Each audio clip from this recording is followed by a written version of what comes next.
The girl on the side of the road. This was about 3 years ago on a dark stretch of road near a main intersection in a big major area. I worked at a big name healthy grocery store from 2014 to 2017. I was lucky to meet and work with amazing coworkers, some of whom have become my best and closest friends. One of my best friends at the time to this day, Cav, is one of the nicest, most caring people I've ever met. He's incredibly generous, genuine, and warm and welcoming to everyone, sometimes to a fault. At the time of this story, I'm a woman in my early 20s, and Cav is a guy in his late 20s. Cav and I had a weekly ritual of driving around the city after work and talking, sometimes about our problems, sometimes about what was going well, but it was therapeutic and always something to look forward to. This particular night, we invited our buddy Ben to join us. His department always got out 35 to 45 minutes after the rest of the store, so Cav and I decided we would do a short drive around the area to pass the time until Ben was off. Cav was driving that night. We did our drive and are headed back to the store to pick Ben up.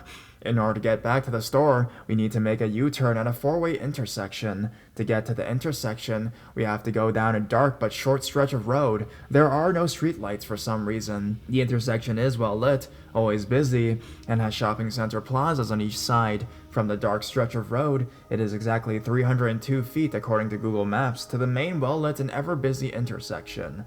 As we're driving down the dark section, Cass suddenly interrupts what I was saying and says, "Oh my god, did you see that person waving?" He slows down the car as I look back. "No, what are you talking about? You didn't see them? There is someone in a black hoodie waving us down." I'm looking back. I have poor eyesight. It's dark. "No, I don't see anyone. There's no one there." As I'm saying this, Cav is pulling into the empty parking lot parallel to the dark stretch of road. He reaches to the back seat and is moving jackets and other stuff off of the seats, obviously making room for this person. "No, Cav," I said, "no one is getting in this car, do you understand? But what if they didn't? No, there's no one there. And if there are, they could walk up to the fucking intersection. No." He agrees, but insists we continue to circle around and check. I reluctantly agree, but realize I have no choice anyway. We circle back, and sure enough, there is a girl, my age in her early 20s, standing alone wearing all black. She has a hoodie on. She looks disheveled and is sort of crying. "Maybe?" Cav rolls down the passenger window, my window, about halfway, to which I roll it back up another quarter of the way and ask her if she's okay. She seems off, and I immediately have awful vibes from her. "Four guys stole my purse," she says with her hands over her face. "It had my wallet. I literally lost everything, and I don't have a phone." The weirdest thing about this is that she wasn't crying. She was stretching her words out and whining, but she wasn't crying. I said, "Okay, we'll call the police for you. Why don't you walk up to the well-lit plaza at the main intersection, and we'll wait with you for the police." "No," she says adamantly. "It won't help. I already called the police an hour ago." This is when I start to freak out. She just said she didn't have a phone. She'd been standing in the dark for an hour? "I thought you don't have a phone," I said. I do. It's dead." All this happening rapid fire, and before I can mentally get ready for what's going on, Cav tells her to get in the car so we can help her. I say, "Walk up to the plaza and we'll help you." Cav unlocks the door and says, "No, don't worry, we'll drive you there." The girl has her hands in the front pocket of her hoodie and gets into the car. I'm fucking pissed, fuming. The girl is acting super weird. I remember at this point that I have a box cutter on me. I reach down into my backpack and I'm rummaging through my crap to find it. Cav is talking to her, but everything she says is contradictory. She says that she isn't from the area, has no idea where she is yet she tells us she grew up and lives about 6 blocks away. As we're driving, she says she wants to go to a particular bar, that she could really use a drink. "I thought you don't have your ID or wallet," I said. I keep looking for my box cutter, and I'm looking back at her. She has a waxy complexion and looks into my eyes as if she's looking through me. It gives me the fucking creeps. Cav is incredibly kind to her and keeps saying positive things, trying to get to the bottom of what's going on. While this is happening, I find my box cutter, open it all the way, and hold it in my lap. I turn back and keep my eyes on her. She tells me she has a boyfriend nearby and asks us to take her there. She and Cav continue to talk, and she says she was kicked out of her parents' house. Her hands still remain in her pocket, and mine remain holding the box cutter. Because of this whole ordeal, we've totally forgotten about Ben. Still watching her, I pull my phone out and call him. I'm explaining to Ben what's happening. In a matter of seconds, she went from asking us for money and alcohol and saying weird shit to just wanting to get out of the car. We did not drop her off at her boyfriend's house, but a few streets away apparently in a random neighborhood. We dropped her off, and there is silence for a few seconds in the car. Oh my god, Cav says, laughing. She could have robbed us or killed us. Yeah, fucking idiot. I'm 100% sure that at the very least, she was planning to rob us. Looking back, there's so much I would have done differently, like calling the cops right away. We were lucky nothing happened, but I'm positive that there was evil in the car that night. Girl on the side of the road. Let's not meet again.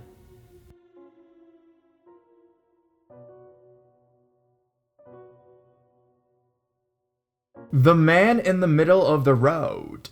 So this happened not long ago, and still gives me the chills to this day. Me and my friends were driving along an empty road. We were driving home from a wedding, and my friend was the designated driver. It was pretty late, and the road was pitch black. We were getting close to the nearest town, where I go see the outline of someone lying on the road.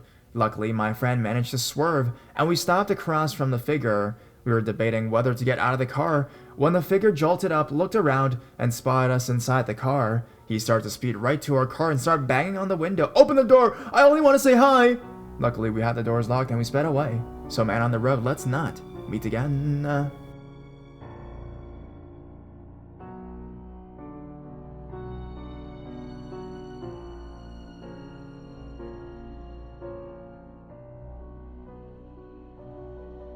How not to ask for directions.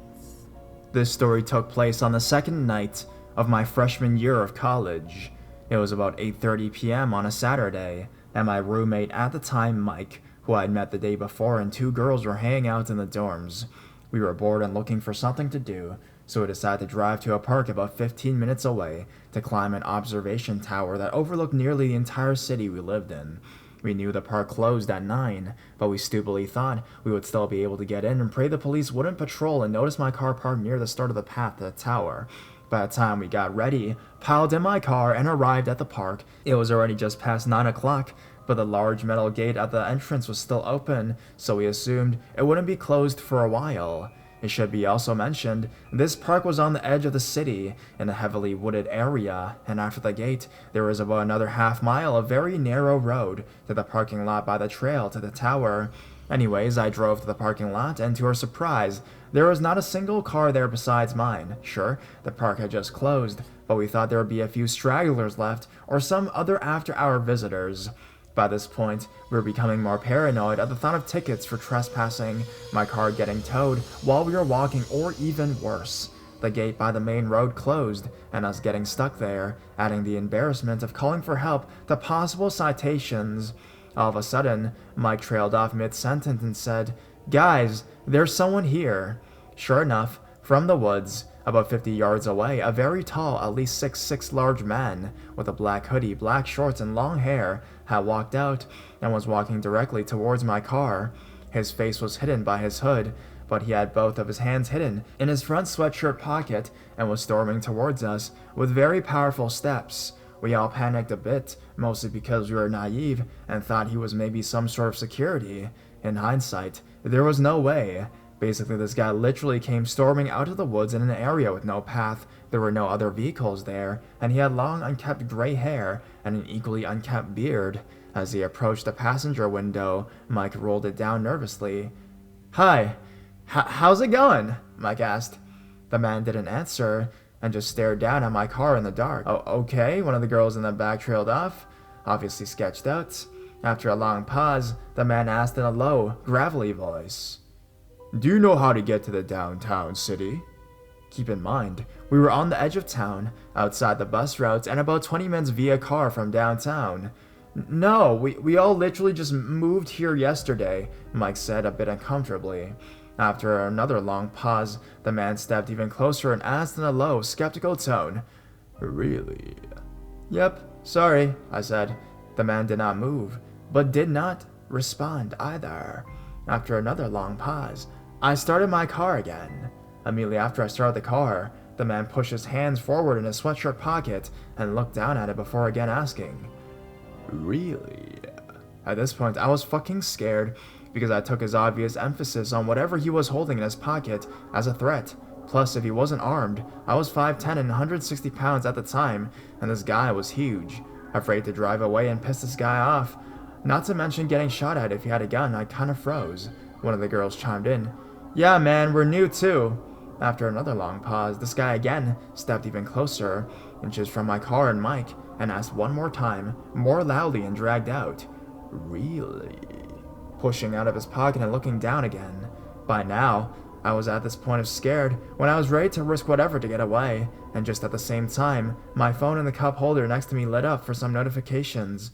I quickly swiped it up and yelled, Oh, my mom's calling, and pressed the phone to my ear, simultaneously slamming my car in reverse and peeling out. As I shifted into drive and pressed the pedal hard, I realized this dude was running at my car. For the few seconds I could see him in the mirror until I was around a bend. He hauled ass after us, both hands still in his pockets. Thank God he didn't pull anything out, and that the gate of the road was still open when we got there. I don't know how it would have ended up if we were locked in, but I doubted it wouldn't have been good. So, to the huge, creepy dude at the park after dark, and whatever the fuck you were trying to intimidate us with in your pocket, let's not meet.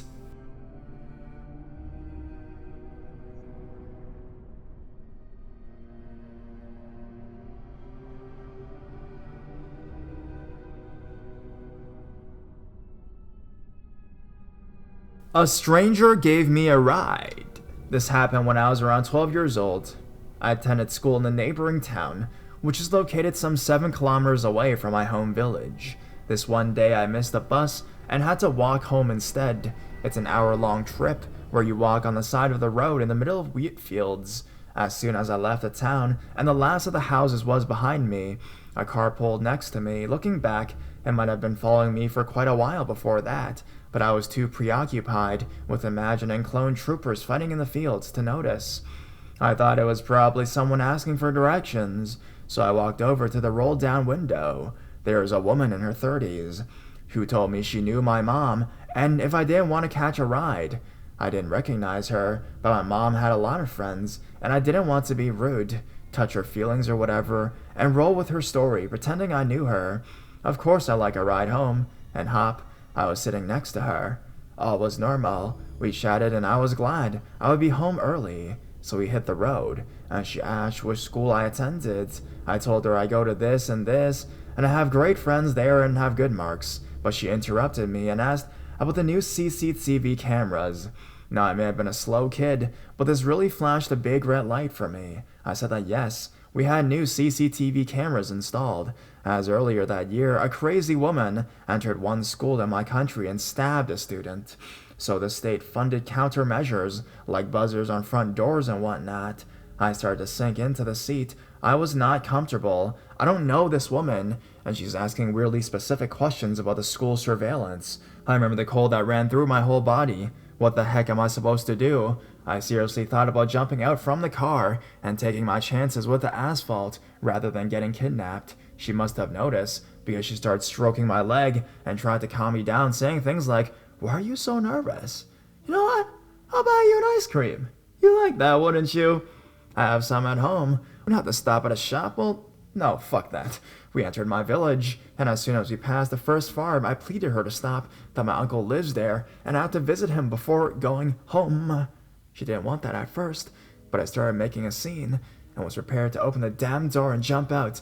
If she didn't stop right now, she reluctantly pulled over, and I got out as fast as I could, mustered a hastily formed thank you, and ran towards some people picking up apples in their garden. I walked over, made up an excuse to talk to them, and waited until the car went away. She stuck there for no more than 5 minutes, but it felt way longer. I made a total fool out of myself in front of the young couple in the garden, as I had no idea what to say, but I just didn't want to be alone. I waited and waited until she finally left. I stuck around for a few more minutes, playing with the couple's dog, and then went home, shaken by the whole incident. I never told my mom after one of her friends, and I didn't want to tell her how weirdly I acted in front of her if that was the case. I was also afraid that maybe she wouldn't believe me or be angry for getting into a car with a stranger. So I told her that her friend's mom took me home after I didn't make the bus and never mentioned it again. I still don't know who the woman was. Maybe she really was a friend of my mom, and I was just overreacting. But I sincerely hope I'll never see her again. That woman gave me the creeps.